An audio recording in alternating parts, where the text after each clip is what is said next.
No one could have predicted how an ordinary afternoon would become a moment Lytudiep would remember for the rest of her life.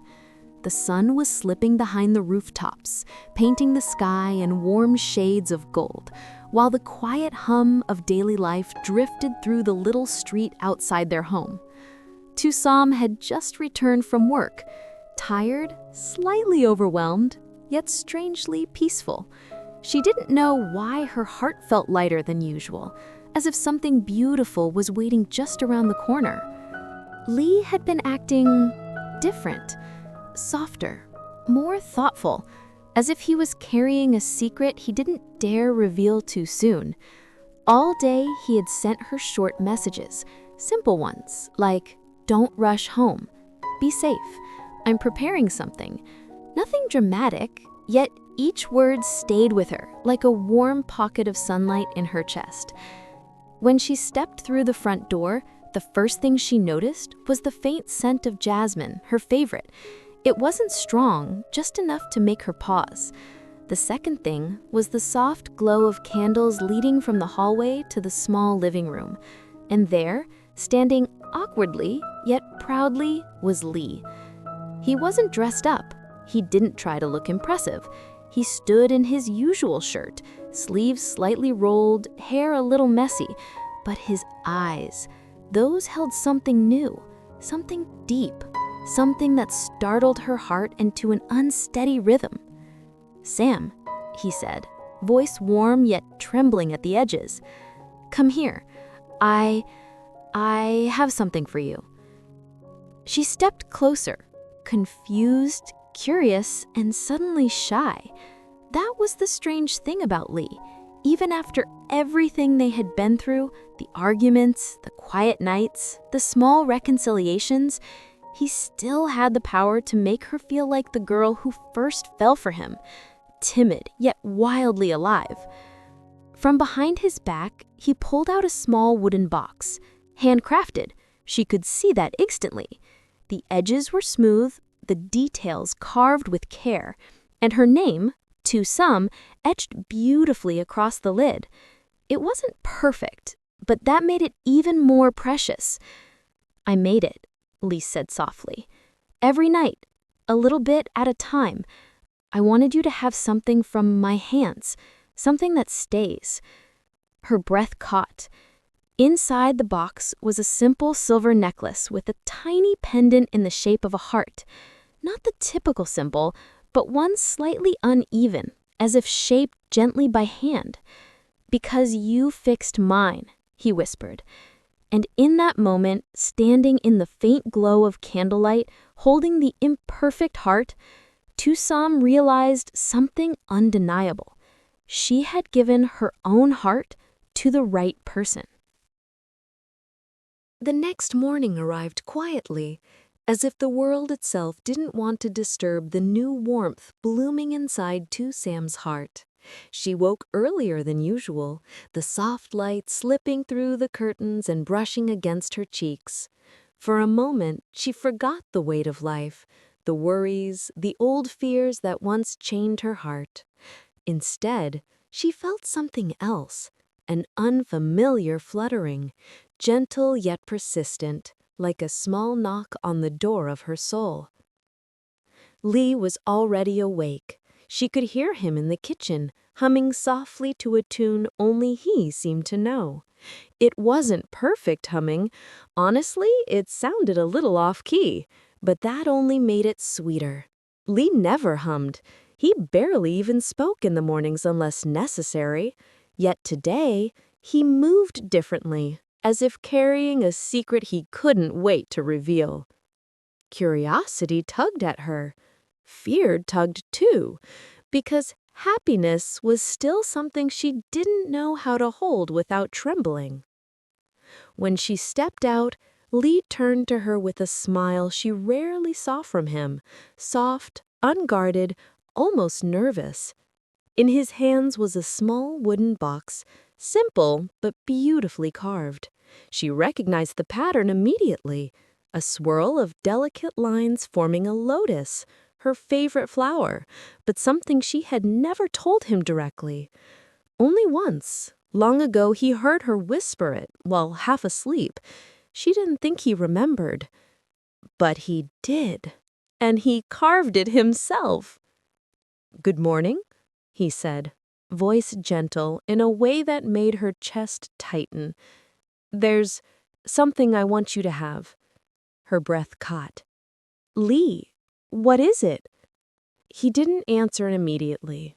Instead, he stepped closer, holding the box as though it carried a piece of his soul. "Open it, please." Her hands trembled, not because she feared what was inside, but because she feared what it might mean. The weight of emotions she had fought for so long pressed against her ribs. Slowly, she lifted the lid. Inside was a tiny folded paper, fragile and yellowish as though kept for years. When she opened it, she gasped. It was a sketch, a rough pencil drawing of her. Not glamorous, not perfect, but soft, real, and full of emotion. Her sitting by a window, holding a book, smiling a smile she didn't even remember giving. "You drew this?" she whispered. Lee nodded, meeting her gaze with quiet honesty. "The first day I realized I wanted to protect you, before I knew why, before I even knew how." And in that very moment, before she could breathe, before fear could return, Sam felt something inside her shatter and bloom at the same time. She had given her heart to the right person. That evening, the air felt strangely gentle, as if the world had slowed itself down to witness a quiet miracle unfolding between two people. Sam stood in the center of the small living room, the soft yellow light casting warm shadows around her. Lee was still outside, preparing something, and he had insisted she wait inside. That alone was enough to make her heart flutter with a mixture of anxiety and anticipation. She clasped her hands behind her back, pacing in small circles. What is he doing out there?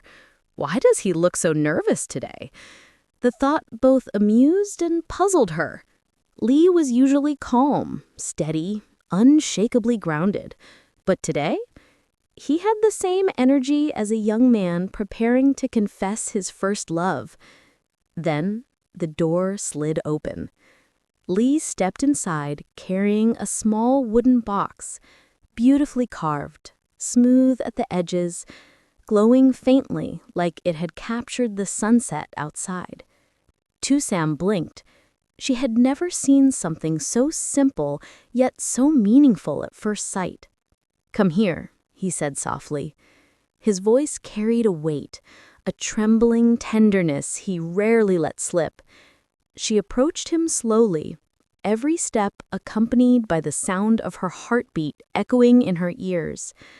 Lee handed her the wooden box with both hands, carefully, respectfully, as if passing her something sacred. "It's for you. I made it." Her breath hitched. "You made this?" He nodded. "From the leftover wood at the workshop. It took longer than I thought." He let out a small laugh, rubbing the back of his neck. "I wanted it to be perfect." Sam opened the box, expecting perhaps a necklace or a letter. But inside, she froze. There lay a small wooden figure of a family. A man, a woman, a baby. Each piece carved with emotion so delicate that she could feel it without touching it. It wasn't luxurious, it wasn't fancy, but it held something far deeper: intention, time, effort, love. Her throat tightened. Lee swallowed. "I know life hasn't been gentle with you, and I know you've had to carry everything alone for so long, so I wanted to make something that shows I'm here. Not just today, not just for now, but for the life we're building. Sam's eyes grew wet. She pressed the wooden figures to her chest. In that moment, quiet, ordinary, but overwhelmingly real, something inside her fell into place. She had given her heart to the right person, and she knew it with absolute certainty. There are moments in life that arrive quietly, without fireworks, without grand announcements, moments that slip into the heart so gently that one only realizes their importance when everything has already changed. For Sam, that moment came on a warm evening when the world seemed to slow just enough for her to breathe in clarity. It was late, the kind of late when the sky turns deep blue and every sound feels softer, like even the cicadas are whispering. Lee had told her to wait in the garden, promising only, "I won't take long." She thought it was strange. He wasn't usually this mysterious, but she agreed, more curious than concerned.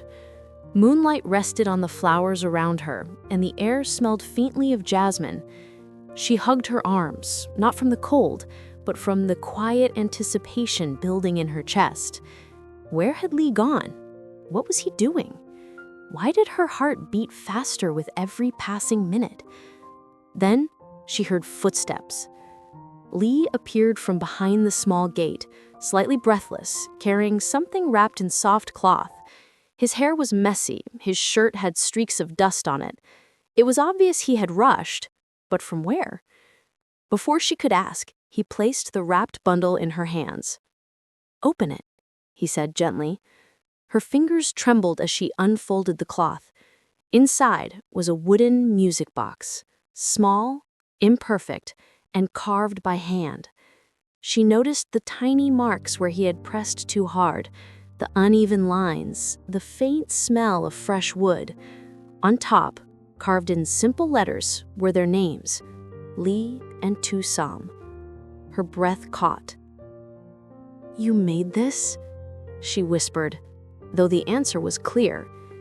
He scratched the back of his neck awkwardly, cheeks warming. I started it weeks ago. Wanted it to be ready for your birthday, but I exhaled. I'm not very good at it. I just hoped you would like it." She turned the small handle on the side. A melody floated out, gentle, warm, slightly unsteady, but filled with sincerity. Not perfect, not polished, but real. So real it made her eyes sting. In that moment, she suddenly understood something she hadn't dared to admit. Lee wasn't trying to impress her. He wasn't offering luxury or grand gestures. He wasn't trying to buy her love, or fix her past, or promise a future he couldn't keep. He was simply giving her a piece of his heart. The simplest version of him, the rawest, the truest. And for Sam, a girl who had spent years teaching herself not to hope too much, that was the greatest gift of all. She felt her throat tighten. "Lee," she whispered, voice shaking, "do you know what you just did?" He looked confused. "Did I mess it up?" She shook her head quickly, tears slipping free before she could stop them. "No, you didn't mess anything up." She placed the music box against her chest, holding it as if it were fragile, precious. "You made me realize I gave my heart to the right person." Lee froze, the words hitting him harder than he expected. Then, slowly, a soft smile spread across his face. The kind of smile that reaches the eyes, warm and overflowing with love. And under the moonlight, in the quiet garden where the night held its breath, Lee pulled her gently into his arms. It wasn't a dramatic moment. It wasn't a cinematic confession. It was simply real. Beautifully, deeply real. The kind of moment people spend their whole lives searching for. And Sam knew she had found hers.